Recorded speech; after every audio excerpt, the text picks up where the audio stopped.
Hello everyone. In this video, it talks about task-based language teaching.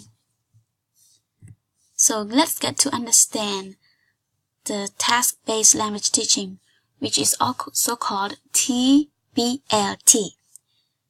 In the very first page of the chapter 9, TBLT refers to the use of tasks as the core unit or as the central unit of planning and instruction in language teaching.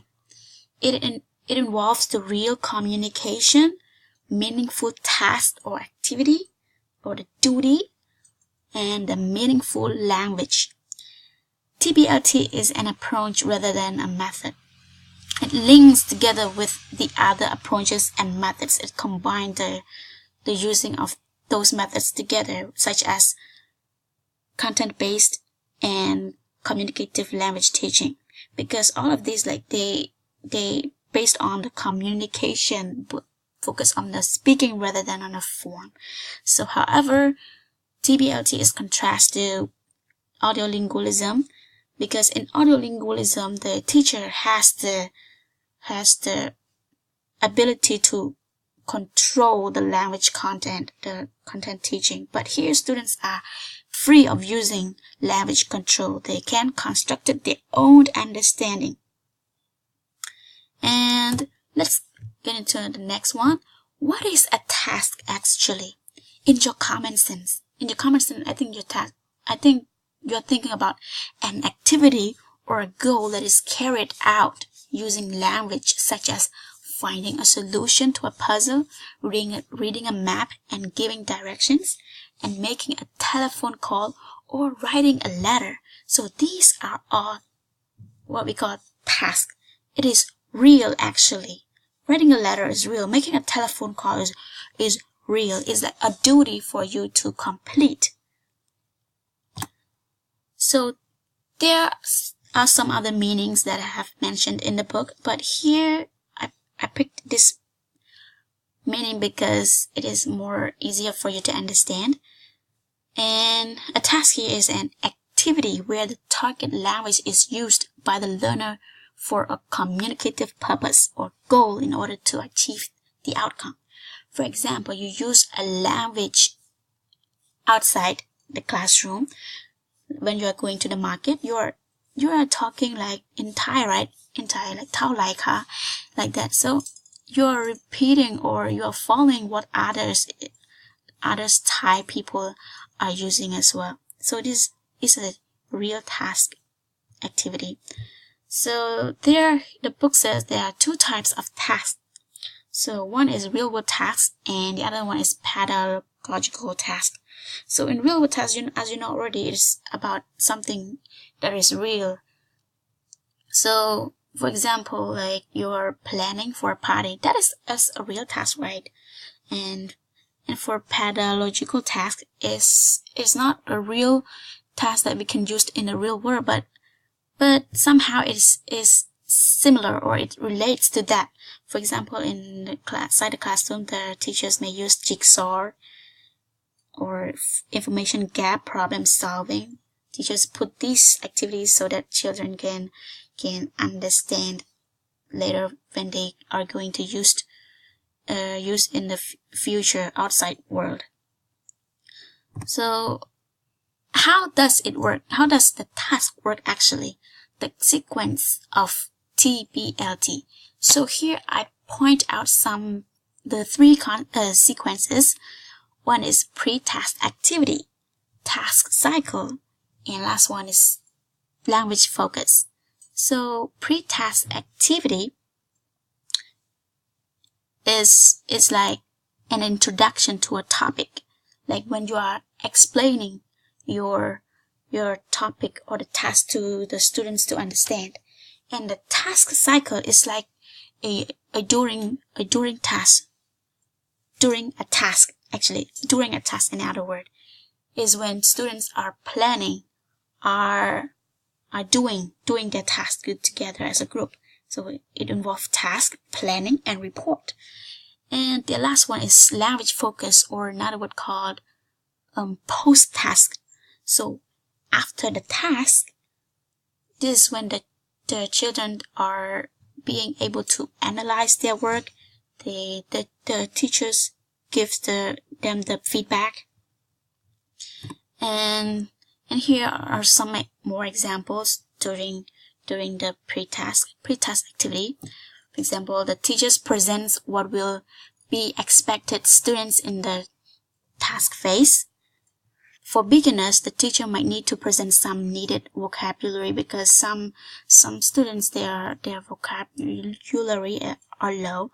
So as a teacher, we need like provide them some vocabulary so that they can pick at those vocabulary and use it to communicate with their friends. And next, the teachers help students to understand a task using some techniques such as brainstorming ideas with the class, using pictures, mime, or presenting video to demonstrate the task. Sometimes, we don't have to like all the time instruct them word by word, but we can post them a video so that they can follow and do the task later. And then next, the students can take note and spend time preparing for the task. So while they are watching the video or hearing your instruction, they are taking notes so that they can follow later on to do their task, to complete their task. So in pre-task, I would like to give you the video so for you to understand how the pre-task activity is being demonstrated. So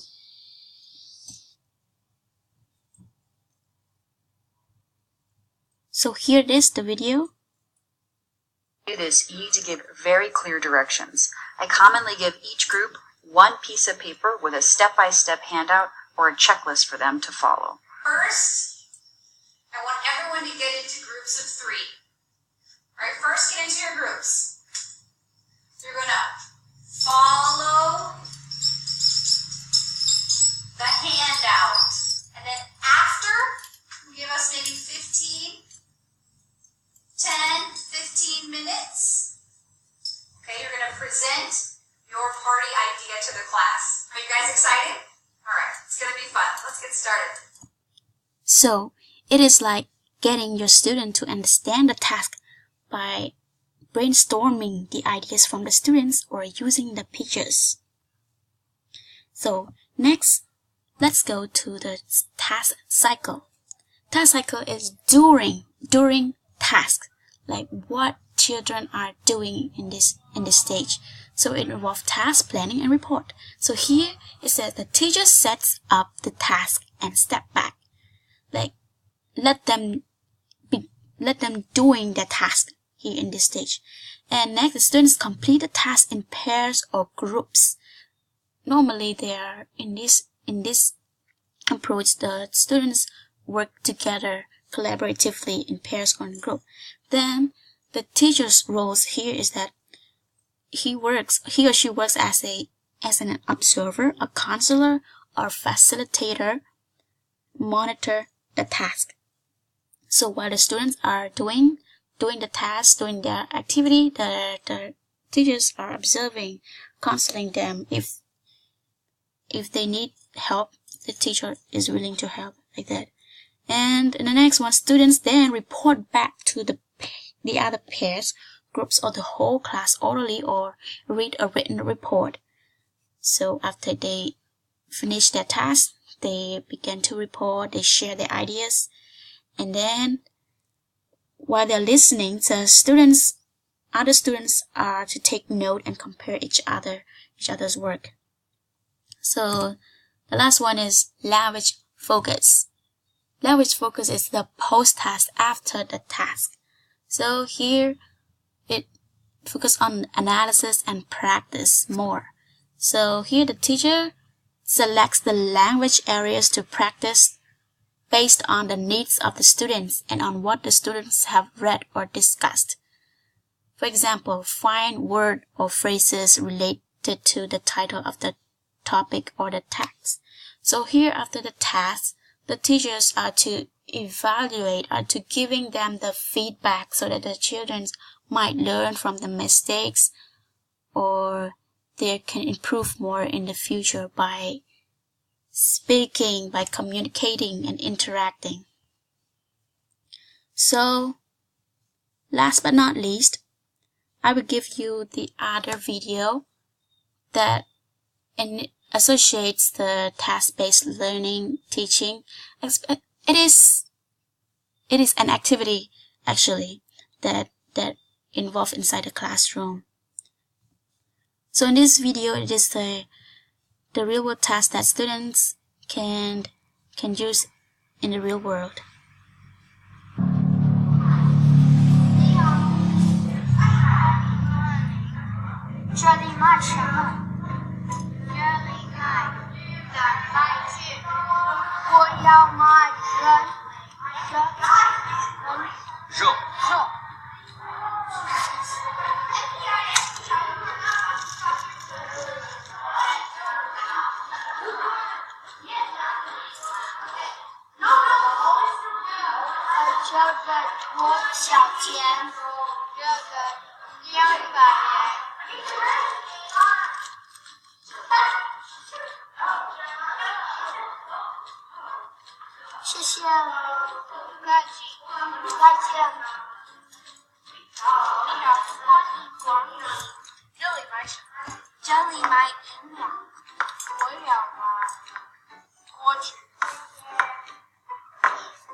Students were issued a certificate for the completion of their tasks. Only if they bought exactly what they selected would they get a certificate. They were asked to show their grocery list and the grocery items they bought. Other activities could be having students sharing what they bought or working on the writing of the grocery list so that next time they can write down the items they want instead of only circling them. This would make the whole task more advanced. What I observed from the... So this is it. Thanks for watching.